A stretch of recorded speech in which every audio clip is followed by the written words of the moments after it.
Hey everybody, it's Peter, and this is a comparison that is directly from the comments, something that you asked for. So this is the Ninja 500, so the first Ninja 500, and we're comparing that to the Ninja 500 SE. Now we'll quickly talk about some differences between the Ninja 500 and the Ninja 400 so you know what you're looking at, but there's a lot of key differences here, some which may make it worth going up a little bit in price to the SE, and some which you may say, hey, now that I know what it is, I don't need it, and this one will work perfectly. Now, I just want to clarify one quick thing.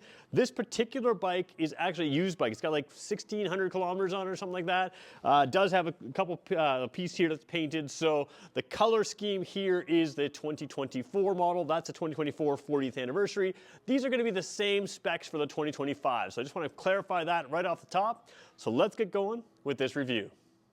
So I want to point out off the top, the reason I'm able to do these reviews over and over and over again is because I'm filming here at Jim Gilbert's Wheels and Deals, Jim Gilbert's Power Sports. This is the #1 volume Kawasaki dealer in the country, and they give me complete access to all of their vehicles. So even though it's mid-late November, they have a showroom that is absolutely stacked, and I'm talking like, as far as the eye can see, there are motorcycles here, even in the winter. So if you have questions about anything Kawasaki motorcycle, I'd be happy to make sure I get it back on video. So don't be afraid to leave a comment or a question on these videos of things you want to see or things you want to do, especially in the Kawasaki area, because these guys have more stock than anybody in town combined right now. And it really gives me access to anything I want. So that's why we're doing this video. So let's start with the Ninja 500. I want to clarify, a lot of people call these bikes entry-level bikes, and I stay away from that, or beginner bikes. I stay away from that because when you look at the power in these bikes, a lot of the bikes that I started out on not terribly long ago, although I'm not the youngest person around, they had nowhere near this power at this CC level. So we used to say, oh, a 500cc bike, you're going to want more power, and there are still those people. If you have, if your absolute goal is going super, super, super fast, yeah, there's going to be faster bikes than these, but where the Ninja 400 did really well and the Ninja 500 continues on is these bikes are a whole lot of fun at any speed. It's kind of like taking like a lightweight sports car. It's the reason that Lotus does so well. They're super lightweight, they're a lot of fun. These are lightweight, designed for fun, and if you look at fun per dollar, you really can't do much better than these. And I'm of the belief, and the reason I'm of this belief is because I would totally take one of these bikes. These bikes have enough power to do everything you would want to do, and and more. So you've stepped into that realm now. Now it moved from 400 to 500cc. I just want to clarify what that actually is. It's not actually a 500cc. They're doing that for marketing purposes, probably to compete with Honda. But you got to remember that the Kawasaki 400cc had more power and was lighter weight than Honda's 500cc. So even though it's not a true 500cc, it's a 451cc. Think of the basic, fun, class-leading Ninja 400, add an entire Vespa engine on top of that and more, and you end up with this 451cc bike. So you've got more power everywhere than what you had in the Ninja 400, but the only way they've gotten that power is they take the same 400 engine, and the 2 cylinders in this, it's a twin cylinder, they just travel a tiny bit farther to give you extra displacement. So more power everywhere, really not a measurable more weight, not any real difference in more weight. So you've got more fun for the dollar. So let's talk about what you got on both these bikes, and then we're gonna talk about specifically the differences between these as we move forward. So if you've seen my videos before, you know I love to start at the front wheel. It gives you the manufacturer's intent for this bike. Now, I want to point out that the greenish bike that you're going to see here is going to be the SE model, and the black bike is going to be the standard model. So anytime you're seeing one, you'll know right away which one it is. I say greenish, there's a lot of white and blue on this, but basically if the bike's totally black, it's the standard model. Now, basically the only difference between this bike and the Ninja 500 non-SE model, other than paint scheme, is just Kawasaki accessories added on, with one exception, actually 2 exceptions, and we'll talk about those exceptions when we get there. So when you're looking at the front wheel of this, you have the same brakes, ABS brakes as well, you have the same wheels and tires. Now, one thing worth pointing out is the size of tire on this bike is competitive for the class, but it is a centimeter narrower than almost every super sport bike and that kind of thing. So the theory is that a narrower tire makes for a more flickable bike. You can whip it back and forth a little bit easier.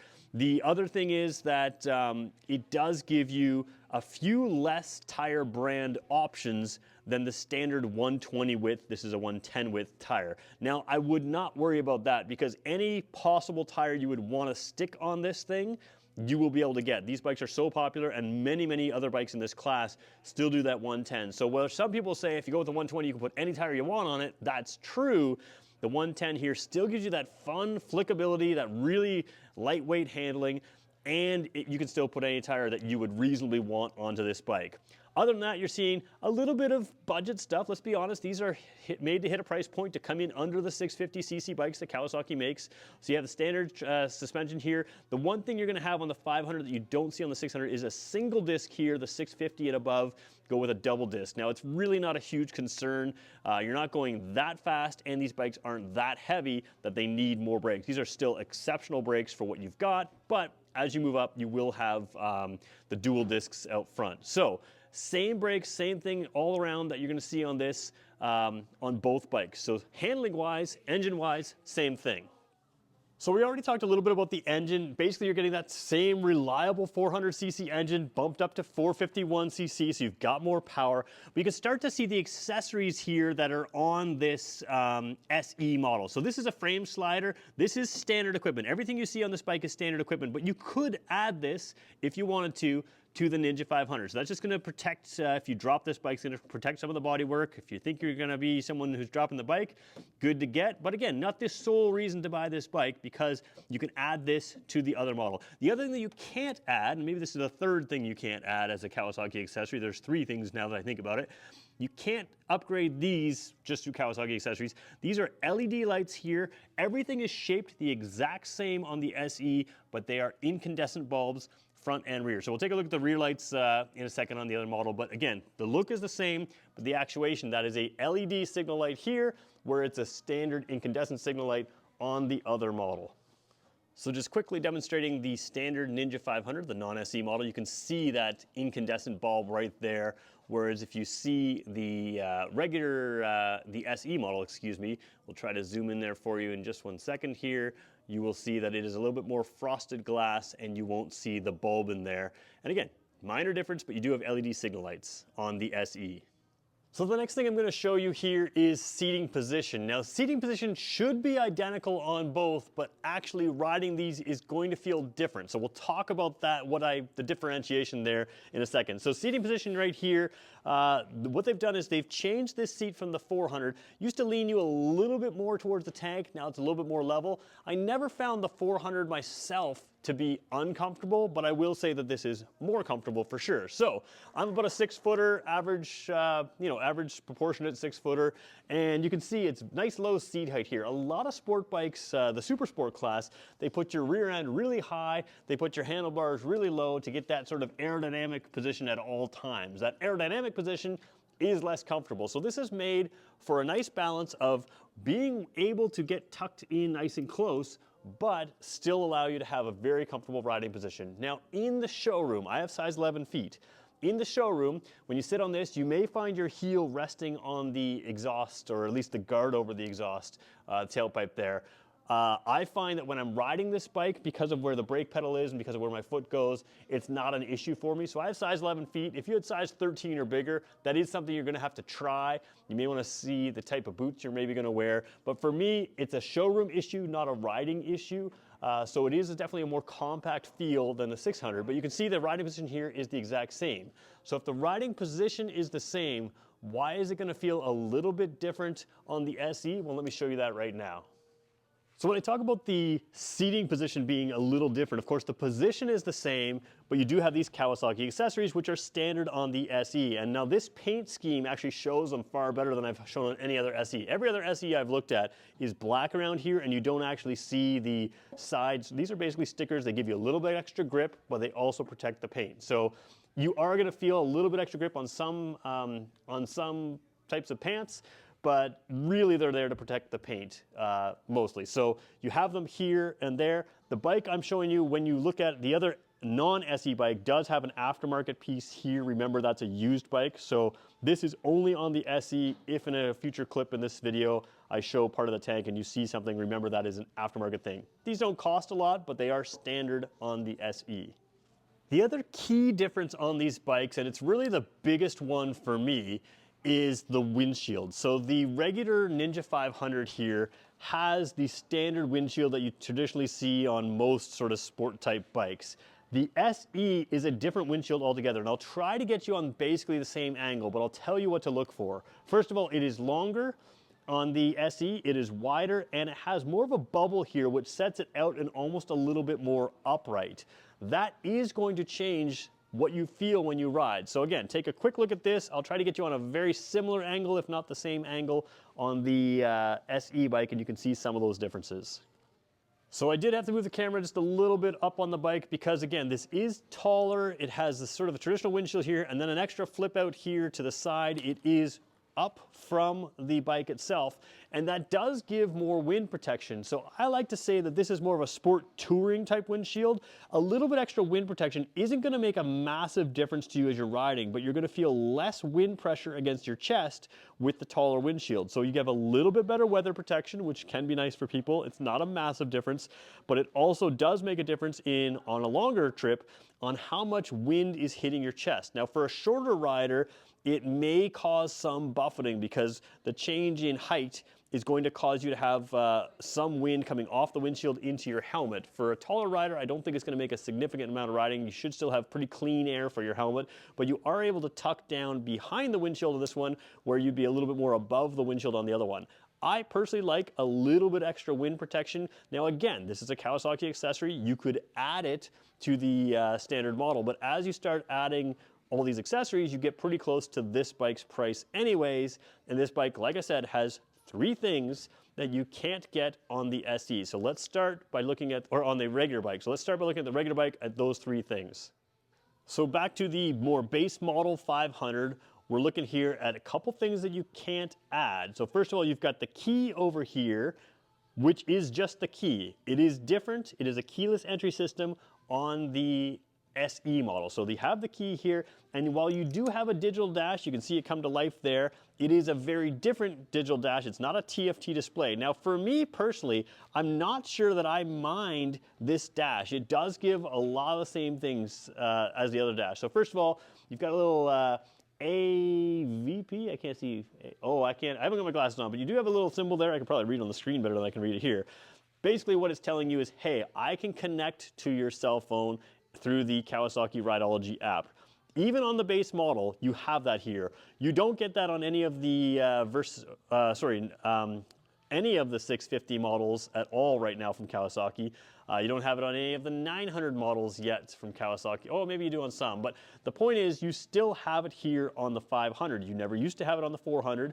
So whether it's the Eliminator 500, whether it's the Ninja or the Ninja SE, you still have cell phone connectivity with that Rideology app. So again, not a TFT display, but a nice clear display. Now there are extra buttons on the side here. First of all, you have a gear indicator there. There's some warning lights off to the side, and you have some buttons here that you can press. So you got odometer, trip A, trip B.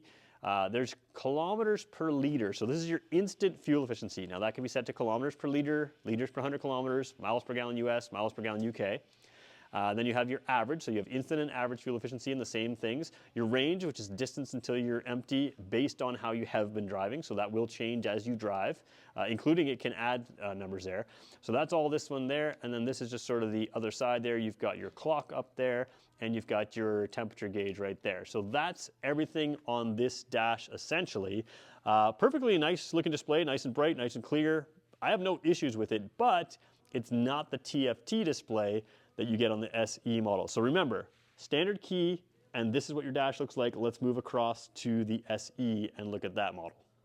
So take a look here on the SE model. We're gonna show you the dash in a second, but we gotta look at the key area. This is not a key. This isn't a key at all. It's just a switch. What you have for your key is this. Now there is a spare key down there that you can use for things like your seat to pop off the rear seat, but this is your key, and you also, if you don't take the extra key, you still have a jackknife style key to work things where you might need the lock on. Even things like a helmet holder is standard on these bikes, so you will still need the key for that. We'll show you that in a second. But you do have this keyless entry, so that means you keep it in your pocket. Now, a lot of people are super concerned about the theft issues with this, I don't think that's a big deal. I think when you realize that motorcycles are fairly easy to steal either way, I honestly think this gives you better security than a regular key would. I think some people are overplaying that this is easy to steal. It's not. It's not easy to just program this and off you go. It's much easier to steal a bike with a regular key. Just work on the ignition that way. So the way it works is you push this down, wait for that green orange light to come up, and then you can turn the key to on. So it's super simple. Keep the key in your pocket. I kind of like that feature. And then of course you can see this TFT display. Now TFT displays tend to be much harder to see or much harder for the camera to focus on than other displays. So I'm not sure if this one will look less clear than the other one, but it is a little bit more precise for sure. It is a nicer looking screen. And this is the same screen you see on a lot of different bikes, but again, you have the ability here to have a Bluetooth attachment for the Rideology app. It can tell you things on this bike for sure. I'm not sure about the other one, but it can even tell you things like messages are coming in, you know, phone calls, that kind of thing. So you'd need a Bluetooth headset to answer those types of things from your phone, but it can tell you that kind of thing on here, which is nice. Now, we're gonna go through here again with the buttons because we'll show you the same thing. So we're currently on the kilometers per liter, which is the default setting. You can change it to anything you want as far as fuel efficiency, but that's your instant fuel efficiency. Then we go into, oh, sorry, we're doing trip A up there. So let's go back to that. Odometer's down here. We're going trip A, trip B, and then back to odometer. Now this button here does the bottom there. So you're at kilometers per liter for instant fuel efficiency. You've got your average fuel efficiency. Now again, don't worry about this. This has a kilometer on it, so don't worry about actually calculating if that's what your actual mileage is. There's your range, same deal with the range on the other one. Average speed is something you don't get on the other one here. And total time is something you also don't get. The battery voltage is a little low right now, and that's not something you get on the other one. So you have a few extra features on this, but most of it's the exact same. You got your speed, your tachometer, your gear indicator, so all your key stuff is still there with a few extra things. So remember, this one is set behind a larger screen, and then as we go a little bit more wide angle again, you're gonna see one other difference. On the non-SE model, you have kind of like a dummy plate here. This one here pops off. That is a USB-C port. Now with the larger windshield, more touring-oriented windshield, and with the USB-C, you can connect your cell phone on something like a quad lock and actually give yourself navigation on this pretty easily. That again can be added to the base model. So what are the three things that can't be added to the base model? You cannot get the TFT display that you have here, although you still have a digital display that works pretty good. You cannot get this key system on the base model. You have a regular key as well, and you cannot get the LED lights, at least from the factory here. And I'm always hesitant to switch LED lights. Some of them are advertised really great online, but they're not great performing for true visibility with the right angle of visibility on the road. So I don't really encourage people to switch to LED lights unless they really feel confident about those. But those are the three things you can't get. So overall, USB-C, larger windshield, the tank pads that you have on this bike, the body protection on the side, and the LED lights are the key pieces that you have over this. We're going to quickly show you the controls here, and then we'll wrap this thing up. Controls on both these bikes are identical. Both the bikes have slipper assist clutches, so really easy to pull a clutch lever. I do want to film from the top angle. I almost never show this button right here. We can actually zoom into it there. This is a flash to pass. You can see it pops back out as soon as you let go. So this is your high beam and your low beam. But if you just want to flash your high beam or flicker your high beam, again, it's a bright white LED light. It really does a good job getting people's attention. This is super helpful to have. I use that all the time to just quickly let people know I'm there. It's just nice to have, and that is standard on a whole lot of Kawasaki bikes, almost every one that I can think of. You do have hazard warning lights, which I think is a really good thing, whether you're touring, whether you're a beginner, wherever you are. Sometimes you just want to get people's attention. Sometimes you want to be able to pull over on the side of the road and have a little extra light than just a signal. Hazard lights are nice to have. Then you have your signals and horn, pretty simple stuff. The other side is a start button that looks a lot like this horn button, and a kill switch that looks a lot like this button there, and that's all you have there. So controls are the same on both bikes. They're going to be the same to ride that way.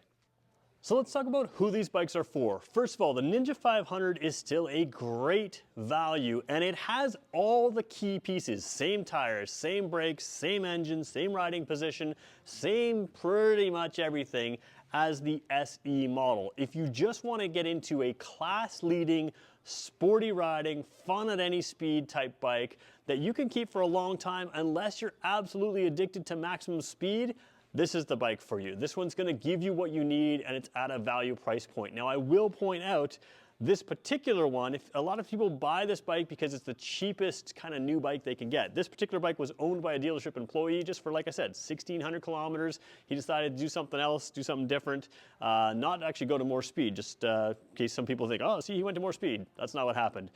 So if you want a bike that is a good price, it's sitting here right now in the winter at Jim Gilbert's Power Sports. It's a good deal.